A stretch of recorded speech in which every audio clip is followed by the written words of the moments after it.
क्या ये बताना नामुमकिनात में से था कि सिंध के अंदर कितनी बारिश होनी है? क्या हमारे पास फोरकास्ट अवेलेबल नहीं थी? क्या हम नहीं बता पा रहे थे कि बारिश का स्पेल किस तरीके से आएगा? पहले हल्की बारिश, फिर तेज़ बारिश, फिर एक और मरतबा तेज़ बारिश, फिर एक और मरतबा तेज़ बारिश, और कितनी बारिश होनी थी और कितनी बारिश से कितनी पानी इकट्ठा होता है? इससे मुराद क्या है? लोगों की फसलें किस तरह तबाह होंगी, उनकी ज़िंदगियाँ किस तरीके से मुतासर होंगी? क्या मौजूदा साइंस ने कोई ऐसा फार्मूला नहीं बनाया कि लोगों को बताने की कोई तरकीब की जाए या ख़ुद को समझने का कोई एहतमाम किया जाए? क्या इस किस्म का कोई फार्मूला मौजूद नहीं है? यहाँ पर आने से पहले हमने इस्लामाबाद के अंदर मेट ऑफिस में एक मीटिंग की और मोहम्मद हनीफ से पूछा कि यहाँ पर सिंध के जो हालात हैं, क्या उसकी कोई फोरकास्ट अवेलेबल थी या नहीं थी? दो तीन उन्होंने अहम बातें बताई, ज़रा गौर से सुनिएगा। पहले तो ये बताइएगा कि ये वेदर पैटर्न जो है ये इस वक्त बताता क्या कि सिंध के ऊपर हो क्या रहा है? देखें, इसमें आपको तो दिखाई देते हैं क्लाउड्स, ठीक है ना। मेट ऑफिस के लोग ना सिर्फ बादलों को बल्कि ये सरफेस से लेके top of the atmosphere winds को देखते हैं कि ये क्लाउड्स जिस जगह पे दाखिल होंगे इसमें प्रेसिपिटेशन कितनी है, वहाँ विंड की स्पीड कितनी है, ये क्लाउड्स कितनी रेनफॉल देंगे, इसको देखते हुए फोरकास्ट की जाती है अगले 2, 3, 4, 5 दिनों। फोरकास्ट देना मुझे यहाँ पे खड़े होकर, क्या फोरकास्ट है? मुझे तो विंड नजर नहीं आ रही, आपको तो पता है क्या फोरकास्ट? देखें, आज से एक दिन पहले हमने फोरकास्ट की कि एक तीसरा स्पेल सुबह सिंध में दाखिल होगा संडे इवनिंग से। मंडे और ट्यूसडे को सुबह सिंध के 80% इलाकों में हैवी रेनफॉल होगी। सिंध के वही जनूबी इलाके जहां ऑलरेडी फ्लडिंग है, इंक्लूडिंग हैदराबाद डिवीज़न के तमाम इलाके, मीरपुर खास डिवीज़न के तमाम इलाके, इन 2 दिनों में हैवी स्पेल होगा। पीर मंगल के दिन औसतन बारिश 100 मिलीमीटर हो सकती है इन इलाकों में आने वाले 3 दिनों के दौरान। जब आप इलाकों की बात करते हैं, आपने सिंध के जनूबी इलाकों का आपने जिक्र किया, क्या आप ज़्यादा प्रिसीजन के साथ बता सकते हैं कि डिस्ट्रिक्ट वाइज अगर आपने मैप बनाया हुआ हो कि इन डिस्ट्रिक्ट्स में बारिश होगी, या इवन है कि जी जनूबी इलाकों के अंदर इतनी बारिश होगी? डिस्ट्रिक्ट वाइज को फ़र्क पड़ता है नहीं पड़ता? बिल्कुल होता है। पिछले साल आप लोगों को याद होगा कि जब आप कहते थे कि आपकी रिपोर्ट में कोई एजेंसी नहीं, कोई वार्निंग नहीं, आपने कह दिया शुमाली पंजाब, कह दिया जनूबी खैबर पख्तूनख्वा। इस दफ़ा बाकायदा हमने डिवीजन्स में मेंशन किए, डिस्ट्रिक्ट भी मेंशन किए कि मीरपुर खास डिवीजन के इन 3 डिस्ट्रिक्ट में, हैदराबाद के इन 2 डिस्ट्रिक्ट में 2 या 3 दिन के बाद हैवी रेनफॉल होगी। जैसे आज से 2 दिन के बाद जो स्पेल आएगा, जिसकी फोरकास्ट हमने 2 दिन पीछे की है, 3 दिन पहले, उसके मुताबिक हैदराबाद डिवीज़न के तीनों डिवीज़न में, मीरपुर खास डिवीज़न के तमाम डिस्ट्रिक्ट्स में जितने भी हैं उनके नाम लोग जानते हैं, उनमें हैवी रेनफॉल होगी, औसतन बारिश 100 मिलीमीटर होगी। ज़रा ये मिलीमीटर के बारे में बताइएगा, क्योंकि आप मिलीमीटर में बयान करते हैं, लोगों को पानी जो है वो फीट में नज़र आता है। कितने मिलीमीटर और फुट का क्या हिसाब होता है, और 1 फुट क्या बहुत ज़्यादा बारिश होती है, 2 फुट क्या बहुत ज़्यादा बारिश होती है? इस हवाले से बताइए। देखें, चंद दिन पहले आपने सुना कि कराची में 60 मिलीमीटर बारिश है शाम के वक्त। मिडनाइट तक कराची में ट्रैफिक जैम होगी, अर्बन फ्लडिंग होगी। तो इससे आप अंदाज़ा लगाएं कि 60 मिलीमीटर कितनी बारिश है। 24-25 मिलीमीटर का 1 इंच बनता है और 300 मिलीमीटर का 1 फुट बनता है। सिंध में इस सीज़न के दौरान अब तक 400 मिलीमीटर एरिया वेटेड रेनफॉल हो चुकी है। सिंध में 90 दिनों में जो औसतन बारिश है वो 127 मिलीमीटर है।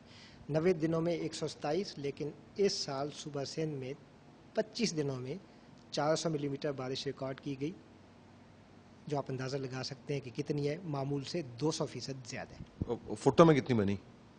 1 फुट और कुछ 1.25 फुट कह सकते हैं। लोग कहेंगे 1 फुट पानी क्या, इतनी ज़्यादा ज़मीन है, 1 फुट पानी जो है वो क्या वो ले नहीं सकती ज़मीन? वो कितना पानी होता है? 1 फुट पानी खड़ा है तो क्या हो गया? 1 फुट पानी खड़ा है, ज़मीन है, उसके अंदर सहरा है, पानी चला जाएगा।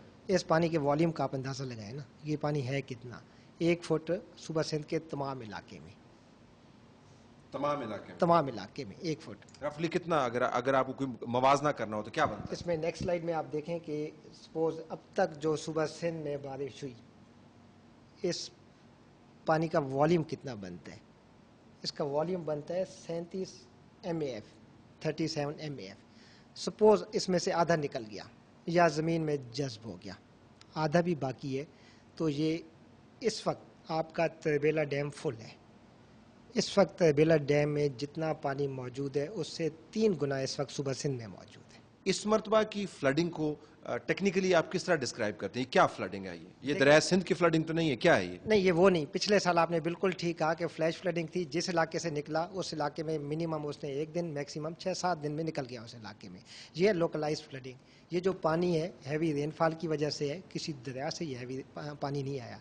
ये पानी उसी जगह मौजूद है। 50% इसमें से कुछ ना कुछ निकल गया, कुछ ज़मीन में जज्ब हो गया, बाकी 50% पानी उन इलाकों में मौजूद है। खदशा है तलत के इस पानी को इन इलाकों से निकलने में मज़ीद कम से कम 3 से 4 हफ्ते लग सकते हैं। ये जो तमाम असेसमेंट है, flooding, nature of flooding, timing of flooding and rain और उसके कॉन्सिक्वेंसेस, ये आपने ये पैकेज के तौर पे मालूमात आगे आप फराहम करते हैं? ज़रा वो निज़ाम तो बताइएगा कि कहाँ से कहाँ तक पहुंचा, सिंध आपने किस तरह पहुंचाई ये मालूमात? देखिए, हमारा जो सिस्टम है ना, आपने देखा होगा कि अमूमन मीडिया पे आप सुनते हैं जी मेट ऑफिस ने कह दिया ये 3 या 4 उसके बाद ये होगा। 3 दिन बाद क्यों कहते हैं?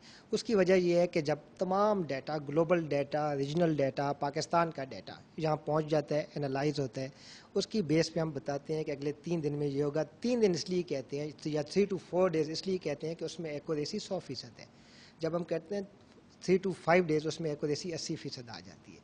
जब कहते हैं 5 to 10 डेज तो उसमें एक्यूरेसी 60% आ जाती है। चूँकि हमारा कॉन्फिडेंस लेवल हाई होता है अगले 3 दिन के लिए, तो इसलिए 3 दिन की प्रेडिक्शन की जाती है एक पैकेज की शक्ल में कि ये ओवरऑल स्पेल होगा, ये 3 दिन बाद स्टार्ट होगा। इसकी ड्यूरेशन अलग है कि ये 3 से 5 दिन होगा, 5 से 7 दिन तो होगा। स्टार्ट 3 दिन बाद होगा, आगे उसकी ड्यूरेशन भी बताई जाती है। बैसियत नुमाइंदा मेट ऑफिस, क्या आप रीजनेबली कॉन्फिडेंट हैं ये कहने में कि इस मरतबा अलार्म बेल्स जो हैं सिंध के फ्लड के हवाले से आपने ना सिर्फ बर वक्त बल्कि वक्त से कहीं पहले बजा दी थी और आपकी तरफ से काम मुकम्मल था in terms of issuing the warning? देखें तलत, पिछले साल भी फ्लड के बाद आप यहीं मौजूद थे। पिछले साल यकीनन कुछ कोताहियाँ थीं मेट ऑफिस की जानिब से, लेकिन इस साल माशाल्लाह हम बहुत कॉन्फिडेंट हैं। हमने वक्त से पहले आगाह किया मीडिया को, स्टेक होल्डर को, पब्लिक को। एक छोटी सी बात कि इस दफ़ा हमने पेशावर, क्वेटा, कराची, लाहौर में 4 एक्सपर्ट रखे हुए हैं जो रीजनल लैंग्वेज में हमारी इस इंफॉर्मेशन को लोकल लैंग्वेज में ट्रांसलेट करते हैं। जैसे कराची में जो बैठा है उसकी ड्यूटी है कि जैसे ही यहाँ से वार्निंग जनरेट होती है वो उसकी फ़ौरन ट्रांसलेशन करेगा सिंधी लैंग्वेज में। वो तमाम इस दफ़ा हमने ज़्यादा फोकस किया है रेडियो पे, FM रेडियो पे।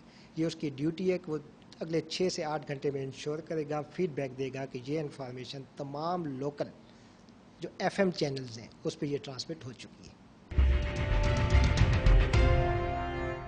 जो ही कैमरा चलता है तो ये लोग कैमरे के गिर्द इकट्ठे हो जाते हैं। यकीन मानिए इनको अपनी तस्वीर बनवाने का शौक नहीं है, ये सियासतदान नहीं है, इन्होंने वोट नहीं लेने, इन्होंने नंबर नहीं टांगने, इन्होंने लंबी लंबी प्रेस कॉन्फ्रेंस नहीं करनी, इन्होंने नारे नहीं लगाने, लेकिन ये लोग अपनी तस्वीरों के ज़रिए, अपने चेहरों के ज़रिए, अपने बयान के ज़रिए, अपने शक्लों के ज़रिए अपनी ज़रूरत बताना चाहते हैं।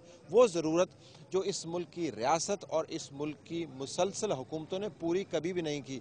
ये लोग सैलाब से मुतासर नहीं हैं, ये नाअहल हुकूमती अंदाज से मुतासर हैं और उस रियासत के उन तरीक़ों से मुतासर हैं जो उसने पिछले 65 साल में अपनाए रखे हैं। सैलाब करता क्या है? गरीब गुरबा को निकाल के सड़कों के ऊपर खड़ा कर देता है। वो लोग जो हमारी नज़रों से ओझल रहते हैं, जिनको हम देखना नहीं चाहते, सैलाब के मारे हुए हमारे सामने आ जाते हैं और फिर हमें ख्याल होता है कि हमारे यहाँ पे कितनी मुसीबत है। रमज़ान के ख़ानदान की ख़वातीन की तरह इस मुल्क के अंदर हज़ारों ख़वातीन इसी तरीके से जान देती रहती हैं। एक तरह से हमें सैलाब का शुक्रिया अदा करना चाहिए कि कम से कम उसने हमें तस्वीर बनाकर आप तक पहुँचाने का मौका दिया। दिल तोड़ने वाली तस्वीर हैं लेकिन इनसे हम मुँह नहीं फेर सकते। तलत हुसैन को इजाज़त दीजिए। अल्लाह हाफ़िज़।